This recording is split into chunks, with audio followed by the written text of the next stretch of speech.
मुख्य अतिथि महोदय जी, निर्णायक मंडल व स्कूल प्रबंधन समिति के सदस्यगण, विभिन्न पाठशालाओं से पधारे प्रधानाचार्य महोदय जी व गुरुजन, छात्राओं को प्रोत्साहित करने पहुंची यहाँ की प्रबुद्ध जनता व मेरे देश का उज्जवल भविष्य छात्र एवं छात्राओं, मैं स्नेहा शर्मा पीएम श्री राजकीय आदर्श वरिष्ठ उत्कृष्ट माध्यमिक पाठशाला सुन्नी की छात्रा सुन्नी जोन का प्रतिनिधित्व करते हुए आज आप सभी के समक्ष जिस विषय को लेकर उपस्थित हुई हूं उसका शीर्षक है मेरे सपनों का भारत। मेरे महान देश का नाम भारत है। मेरे सपनों का भारत कैसा हो, इसको जानने से पहले भारत के बारे में जानकारी ले लेते हैं। भारत का शाब्दिक अर्थ है जहां सूर्य की आभा हो। भा का अर्थ है सूर्य का प्रतीक और रथ का अर्थ है रमा हुआ। जिस देश में सूर्य जितना प्रकाश हो, तेज हो, वो भारत है और उस भारत के हम नागरिक हैं। हालांकि इसका नाम दुष्यंत व शकुंतला के पुत्र राजा भरत के नाम से प्रेरित होकर पड़ा। मेरे सपनों का भारत वो भारत है जब आचार्य चाणक्य ने धनानंद जैसे क्रूर शासक को परास्त कर स्वच्छंद शासक की नींव रखी। मेरे सपनों का भारत वो भारत है जब कश्मीर से कन्याकुमारी तक वैदिक पद्धति हुआ करती थी। मेरे सपनों का भारत वो भारत है जब चीन के फायान और जर्मनी के मैक्स मूल जैसे विद्वान भारत में आकर दर्शन शास्त्र और वेदों का अध्ययन किया करते थे। महोदय, हम मारना भी जानते हैं और बचाना भी। हमने दुश्मनों के लिए फाइटर जेट्स बनाई, संगीन बनाई, लेकिन जब जिंदगी की सांस टूटने लगी तो हम ही नहीं वैक्सीन बनाई और लिख दिया उस वैक्सीन पर सर्वे संतु निरामया, यानी कि ईश्वर सिर्फ हम पर ही नहीं हर किसी पर, सब पर करे दया। अयम निजा परोवेति गणना लघु चेतसाम उदार चरिता नाम तू वसुधैव कुटुंबकम, अर्थात यह मेरा है और यह तुम्हारा। ऐसा भेद केवल भगीरे चित्त वाले लोग ही करते हैं। उदार चित्त वाले लोगों के लिए तो पूरा विश्व ही उनका संसार है। महोदय, मुझे बड़ा ही गर्व महसूस होता है जब इसरो के वैज्ञानिक चंद्रमा के दक्षिण छोर में अपना चंद्रयान उतारते हैं और वहीं दूसरी ओर भारत का नमक खाकर कुछ नमक हराम देश के साथ गद्दारी कर भारत को नशे की सामग्री वो हथियार अवैध तरीके से पहुंचाकर देश की युवा शक्ति का खात्मा कर रहे हैं।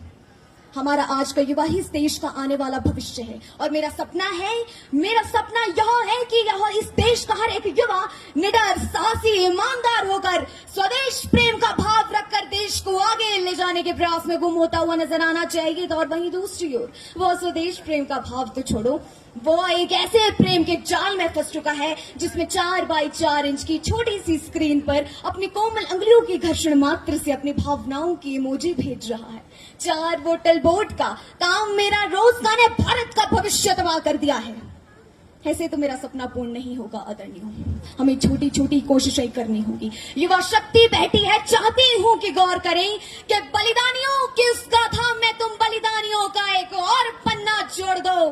बलिदानियों की उस गाथा में तुम बलिदानियों का एक और पन्ना जोड़ दो, या तो समर्पित कर दो प्राण देश को या तो इस देश की ही बातें करना छोड़ दो। अरे चिट्ठियां यदि प्रेम की पढ़ते हमारे क्रांतिकारी तो कोई अपने जिगर में देश को बोता नहीं और हुस्न में ही डूब जाते यदि भक्त शेखर, तो धरा पर मिटने वाला मिलता लाल एक लौता नहीं। उस समय का हर एक युवा यदि दिल में बगावत ढंगता तो राष्ट्र अपना फिर से कभी गुलामी को ढोता नहीं और राणा शिवाजी खेलते यदि रूप रंगों के खिलौने तो कहीं इस देश का ये अस्तित्व होता नहीं। महोदय, आज की श्रृंखला की सबसे कड़वी बात कहने जा रही हूँ और मुझे पता है कि मैं इस समय कहां पर खड़ी हूँ। मुझको तो सारी धरती की जीवन गाथा दिखती है, मुझको तो सारी धरती की जीवन गाथा दिखती है और भारतीय संस्कृति की शुद्ध सुजाता दिखती है। तुमको भारत की बेटियों में कमसिन कलियां दिखती होंगी, मुझको तो भारत की बेटी में एक भारत माता दिखती है। एक बेटी होने के नाते मैं सोचती हूँ कि जब कोई बेटी घर से बाहर निकले तो उसे 100 बार ना सोचना पड़े, क्योंकि महिलाओं के साथ हो रहे अन्याय उन्हें पिछड़ा हुआ वर्ग साबित कर देते हैं। बड़ी बड़ी बातें नहीं, छोटी छोटी कोशिशें करनी होंगी, क्योंकि ठोकर हमें पहाड़ से नहीं पत्थरों से लगा करती है। I being an Indian, I being a student, I being a symbol daughter of this motherland feel proud to be an Indian। और मैं सैल्यूट करना चाहूंगी सरहद पर दिन रात हमारी रक्षा के लिए खड़े हर उस जवान को, पुलिस प्रशासन और किसान को, इस देश के हर उस नागरिक को जिनके बिना मेरा सपना पूर्ण होना असंभव है। और आज इस मंच पर पूरी जिम्मेदारी के साथ एक भारत की बेटी होने के नाते मैं बस इतना ही कहूंगी कि मेरे देश की जिम्मेदारी नहीं है हमें जाना मेरे देश की जिम्मेदारी नहीं है हमें आगे ले जाना, बल्कि हमारी जिम्मेदारी है अपने देश को आगे ले जाना, अपने राष्ट्र को आगे ले जाना, अपने वतन को आगे ले जाना। अब अंत में मैं चाहती हूँ एक स्वर में इस क्षेत्र, इस प्रदेश, इस प्रदेश को समझा दें कि मेरा हिंदुस्तान महान था, महान है और महान ही रहेगा। मेरा हिंदुस्तान महान था, महान है और महान ही रहेगा। होगा हौसला सबके दिलों में बुलंद तो एक दिन पाकिस्तान भी जय हिंद कहेगा, क्योंकि देश से है प्यार तो हर पल ये कहना चाहिए, मैं रहूं या ना रहूं भारत ये रहना चाहिए। चाहती हूं कि एक साथ आप मेरे साथ मिलकर भारत माता की जय का नारा लगाए।